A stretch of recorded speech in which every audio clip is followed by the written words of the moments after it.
Asian Premium yung gluta nila. Sabayan mo pa ng soap and lotion. Ewan ko lang talaga kung hindi ka pa mag-glow at kuminang dyan, B.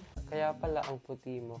Ay, maliit na bagay. At sa tingin ko, deserve ko naman talaga pumuti dahil consistent ako gumamit ng mga whitening products ng Asian. Sobrang effective talaga lahat to, as in. Kung gusto mo simulan, alagaan yung balat mo, pwede kang magsimula dito sa Asian soap nila. 49 pesos lang to. And sabayan mo nitong Asian Premium at Asian C+. Mag-work talaga yan sa'yo. Dito pa lang, panalo ka na. Paano pa kaya pag sinabayan mo yan ng Asian lotion at Asian scrub? Pero kung kulang yung budget mo, pwede ka mag-start dito sa Asian soap nila at Asian lotion nila.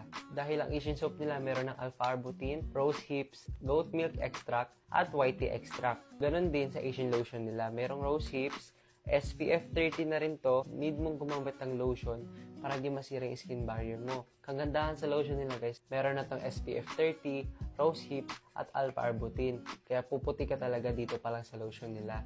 Kaya kung budget friendly ang hanap mo, go ka muna dito sa Asian soap at Asian lotion nila. Daytime at nighttime mo ginagamit to, same din dito sa Asian soap nila. Kaya kung ako sa'yo, habang maaga pa, alagaan mo na yung balat mo.